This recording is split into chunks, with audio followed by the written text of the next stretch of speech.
This week on Outdoor Oklahoma, we head to the heart of Oklahoma City as two brothers try their luck on a friendly weekly bass fishing competition on Lake Hefner. Right now on Outdoor Oklahoma.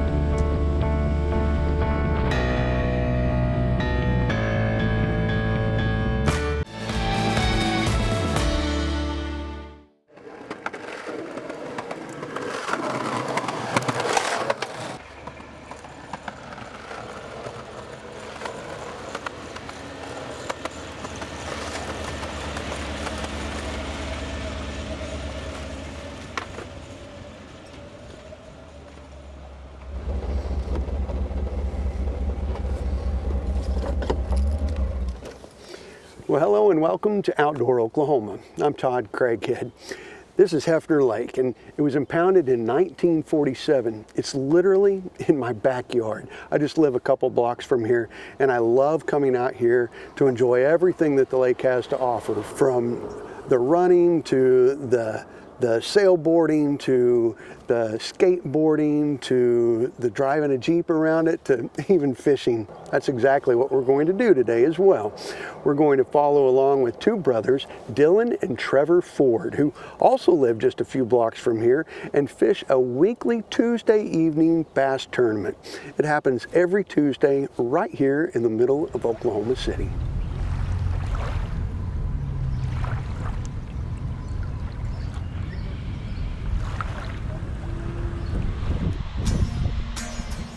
So every Tuesday night, Lucky Lure Tackle, they put on a little jackpot, usually get anywhere between 10 and the most we've had was 30 boats. The jackpot kind of adds a sense of community where you get a chance to come out and meet a lot of different people and talk to a lot of different guys about fishing, and then also give you a sense of competition that you don't get very often on a small local lake like this. I do like Lake Hefner a lot. Easily accessible is the best part about it. We live 5 minutes down the road from here, and you can come here and catch giant bass, good size hybrid, pretty much anything. There's good walleye in here. There's everything in here. It's a good lake. If we don't come out here at least once or twice a week, something's wrong. Something is wrong.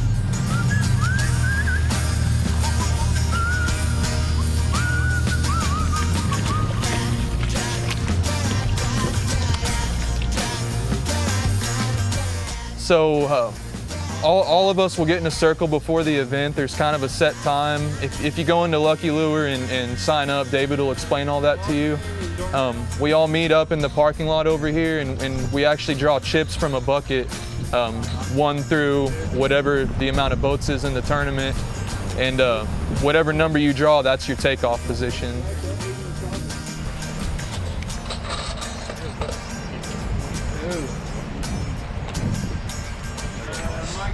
It's not what you want. It's all right.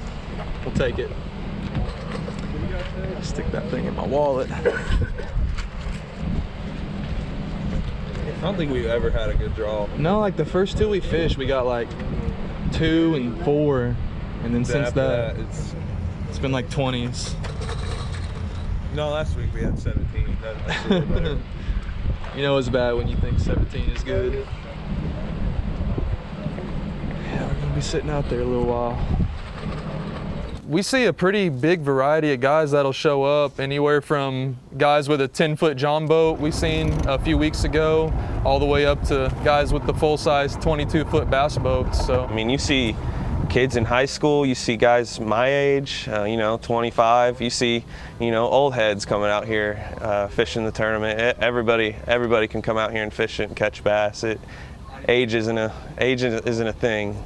Yeah, my boat isn't exactly your standard idea of a bass boat. It's actually a 17-foot aluminum boat that's rigged up for crappie fishing, but I bought it and kind of turned it into a bass boat. And yeah, it's just got basic electronics on it, nothing special, no crazy trolling motor, just all basic stuff. And we've came out and won a few as well. So like I said, it gives everybody a pretty good chance to win. Pretty crazy. You know how many boats there were total? Last week or today? I think they said 30. 30? Yeah. Okay, thanks. I think we got, was it 22 out of 30 boats? So yeah, that wasn't the best draw. definitely not the best draw. Honestly, I wasn't surprised about that. We've had so many draws like that, it doesn't even faze me at this point. You want to draw closer to one, obviously, especially on a small lake like this. You want to be that first one to take off. It just fishes kind of small, especially when you get over 15, 20 boats. Spots to fish kind of get tight, and not to say that people don't catch fish when it's a crowded tournament, but just gives you a better chance to be the first one on a spot. That's the best part, is you get off work, and except for the winter when it gets dark at 5:30, but most of the year you get off work and I get home around 5 o'clock, and then I still got 3-4 hours to come out here, and I live like 10 minutes from the boat ramp. So having this right here, like I said, in the middle of Oklahoma City, having a place like this is pretty special. Not as pressured as you would think. No, either, it's not. Being smack dab in the middle of the city. It's not at all. We've came out here on weekends and had 3 trailers in the parking lot. Oh yeah. Yeah, I think on the weekends a lot of other people go other places. I'm trying to listen to the numbers. 17. But yeah, on the weekends, a lot of your guys that like bass fishing, they're gonna go other places around the state. So there's times we come here on a Saturday and it's just 19. Just us. 20.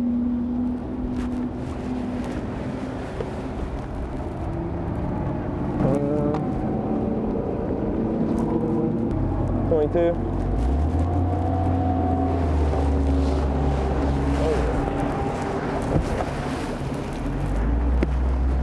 Get through this wake here. It's a bad thing about leaving last. We're almost out of it. Nothing wrong with a 17-footer. Nothing wrong.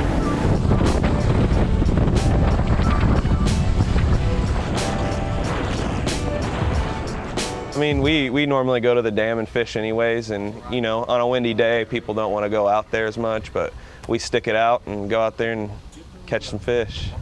Yeah, out here, yeah, because I mean, 90-some% of the lake is rock. So along with that, you're gonna have a crazy good crawfish population or crawdad population. So yeah, any crawfish imitator really. Most soft plastics end up doing pretty good out here. He's running out deep. Is that a decent one? Yeah, good. Yeah, that's a pretty good one there. That's a pretty good one there. We'll get the net. Should be a keeper. Oh yeah, oh, there's more fish with them. Should I throw my jig with him? Oh, is that a bass? Yeah, it's a bass. It's a good Oh one. my gosh, get him. He looks so light at first. Yeah, that's... Dude, there was another fish with him. There was literally like another 2-pounder swimming with him. I should have threw in there after it. I know, it all happened so quick, or else I would have had you throw in there. I'll throw him in the live wellets for sure. Yeah, get him in there.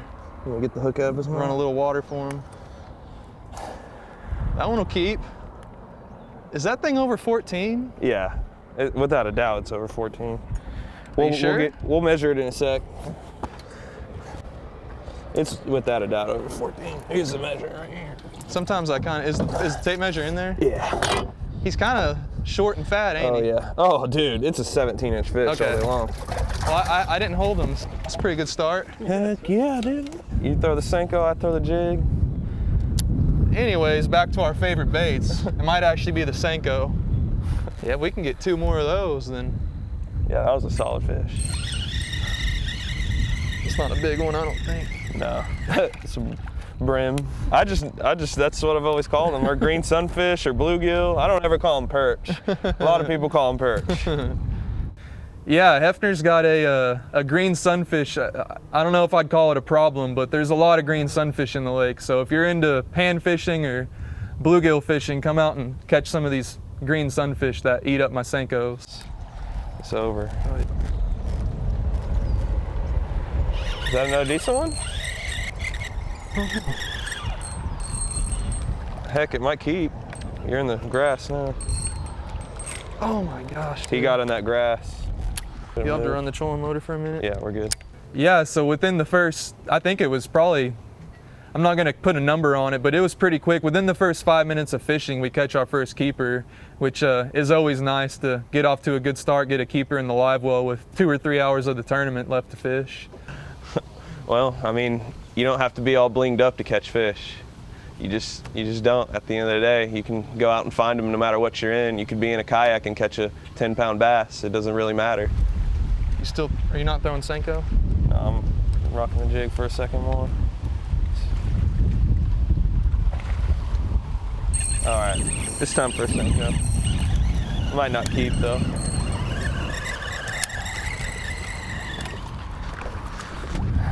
I don't think that's a keeper. Nah. You mean check, just to be sure? I don't think it is. It's not. Dang, he tore my thing in half first try too. Almost. 13 3/4. Call it frustrating. It's good to see that there's that amount of fish in a lake where you can catch 6 or 7 13 inchers before you get that keeper. But at the same time, when you're trying to get that 14 incher, get that limit, it can kind of drive you crazy when you're getting bite after bite after bite. And a lot of times it is that 12 or 13 incher, but especially on a lake like this, we just fish through those fish and you'll run into those keeper fish. Listen, we got to display excellent teamwork today. What do you mean rig you up one? Put like an O-ring on one.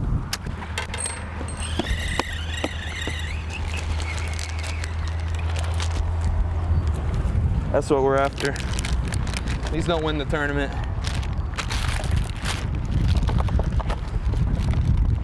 Get off of there, dude. I mean, I just always want to catch a bigger bass. And Dylan especially, he has a bigger PB than me, and that's going to be beat someday. So, yeah, there's a lot of lingo and slang as far as bass fishing goes. You know, people call big bass donkeys or slaunches or whatever. I mean, people call Texas rigs T rigs and A rigs, and there's all kinds of different little slang words that we like to use. Me and Dylan, we've been fishing together a long time, maybe too long. Way too long. Way too long. You don't have an earliest memory, or? There's so many, man. Catching catfish out of Grandma's pond. Probably just Grandma's catfish. We thought there was 50 pounders in there, man. Out there with our Zebco 33s, always getting broke off. Throw some corn or stink bait out on a hook. A little cork bobber. We did it all. And now that we're out here, you can kind of see there's 30 boats in this tournament, and I don't see a boat anywhere around us, so.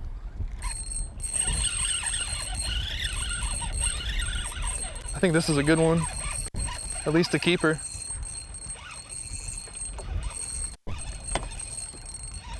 Yeah, that's definitely gonna be a keeper.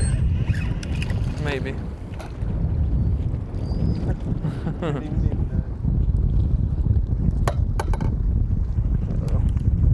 I don't think that's our keeper. That last one was almost, so might as well check. Be 13. Yep. Just 13, huh? Just 13. When you catch a fish and you're not sure whether it's a keeper or not, and out here it happens a lot. I mean, you catch a lot of 13 inchers. So when you're consistently catching them, especially during a tournament, it can get real frustrating. But at least you're catching fish. You can't complain too hard. Because I've seen the craziest things happen out bass fishing, especially. And that's also probably the most appealing part of bass fishing, is just at any moment, all chaos can break loose. Like that. That was a keeper. Maybe. The bond between me and my brother, it's really good. You know, it helps having a mutual interest. We're always slightly competing with each other, but at the end of the day, we want each other to catch a big bass. Is it a good one? I don't know. Oh, well, thought he came off. I don't think it's a very good one. Is it a keeper? I don't know. Can't really see him. He's dogging you. Here, I got him. I'll just flip him. Might keep. See, this is just a little guy, almost 13 inches on the dot. Close their mouth, pinch the tail. 13 inches, not what we want. Let him go. That fish rudely interrupted my speech. getting out on the boat at the end of the day, and we talk about anything out on the boat because nobody's around, nobody's listening to what you're saying, you know, and it's always good to just have a conversation, whether it's about fishing or what's going on in the day. It doesn't really matter.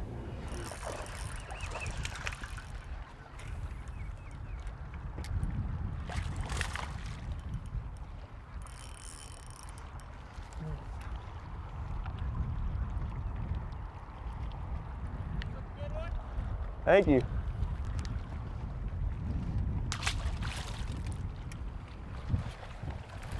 It's just a stick style worm. I mean, same as what most people know them as is Senkos. That's gonna be your most popular one, but they make all kinds. There's all different brands out there that all kind of sink at their own pace and do different things. I like these because they're a little bit heavier than your normal Senko, so you can cast them a mile. And I just dip a little chartreuse in there, get some color to it. And that is it. Why do you think they work? Easy snack. Yeah, it's just an easy snack. I mean, this thing, it's just lifeless in the water, and you just shake it a little bit. And I don't know. I really don't know why they like to eat this thing. I think about it all the time. I think just because it's easy, like he said. It wobbles when it drops too. Yeah, it kind of shimmies as it's falling, so. They eat it up though. Here, get back on the trolling motor. The expensive graphs or big boat, or I mean, you really don't need none of that to come catch some fish. I mean, You gotta figure them out a little bit. yeah, you just gotta, you spend enough time on a lake and you figure it out on your own. Don't get me wrong, all That's those fine. tools make it easier. That's a good one. Oh yeah, Get the net down. oh yeah, Get the oh net. yeah. I didn't get a very good hook set on them, so.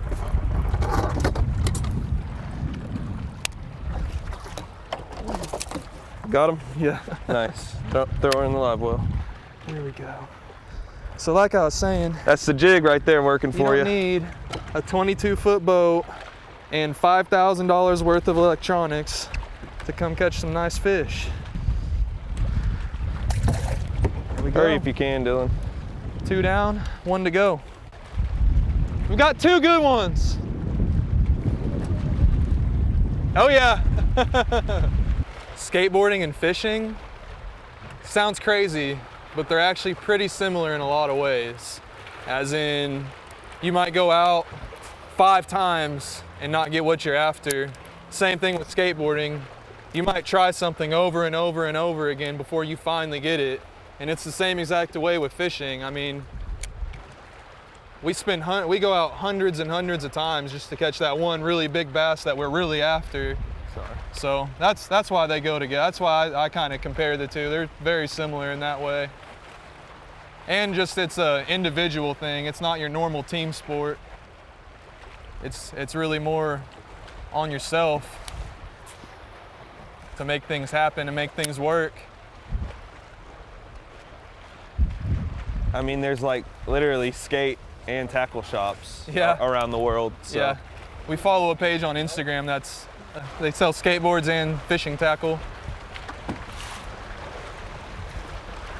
Yeah, I keep telling myself I'm gonna throw my skateboard in the boat, pull up on the beach over there by the skate park and go skate. Usually I get too caught up in fishing though. They're always biting out here. Yeah.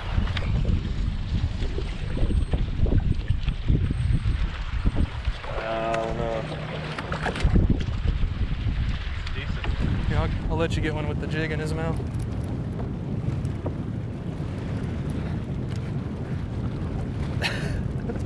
Oh my gosh. All right.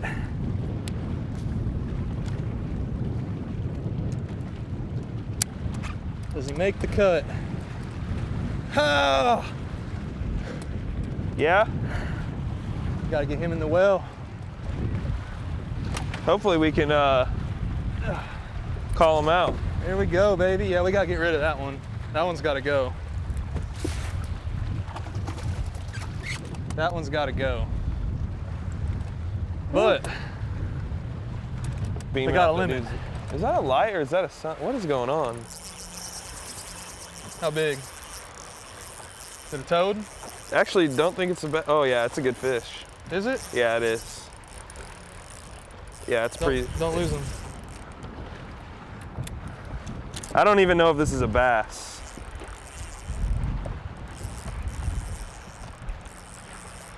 I just reeled into him, so you're gonna have to net him as soon as he comes up. This is a good one, dude. Like I said, I don't even know if it's a bass. There he is. It's a bass. I think that one's bigger than that last one. Maybe. It's definitely bigger than that last one. Eating that Senko. Just check him and see how long he is. Yeah. And if it's, that last one was just barely over 14.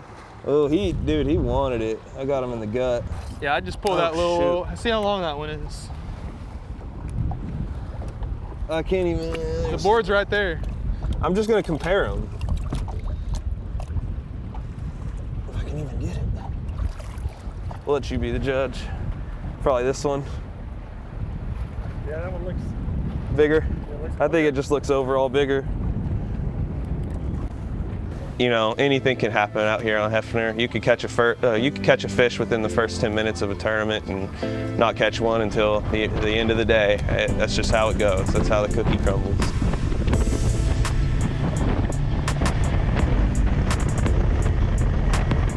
You get closer. Can you reach it? Can you not get closer? No, I can't. He wants me to fall in the water. Real little.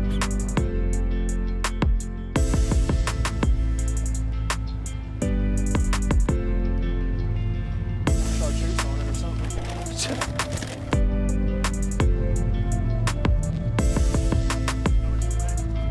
Got third place. Team number? 22. Jeez. That's a pound deduction. Straight up. Yeah.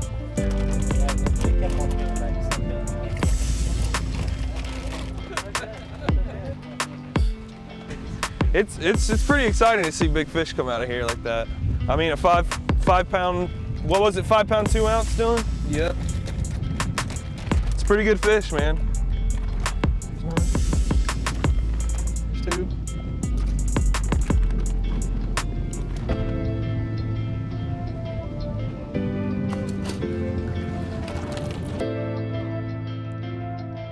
I didn't know it was 30 something. 7-0. Yeah, dude. It's been crazy. No money. It's fun though. Yeah, it was worth it. Better luck next week. We need that 5 pounder. Yeah. Oh well. Better luck next time.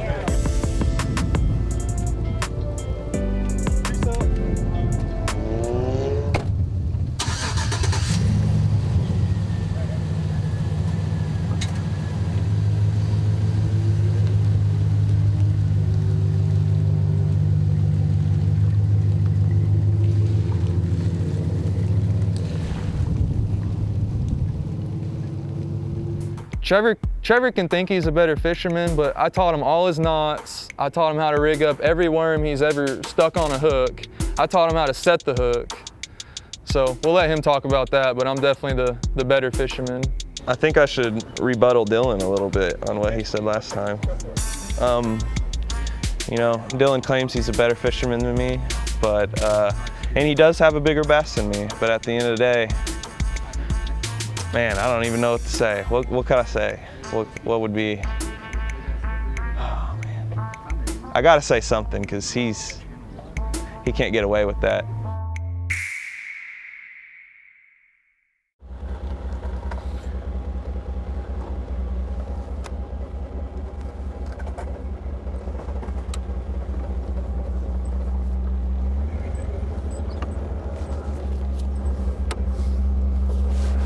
Well, I can bet that Dylan and Trevor will be out here next Tuesday night trying to win this very same tournament.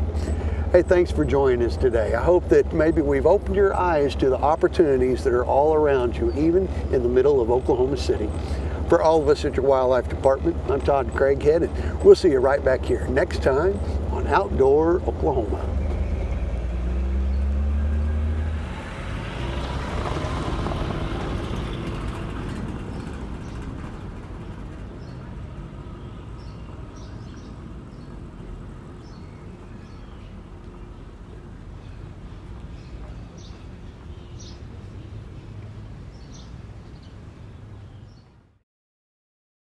Bye.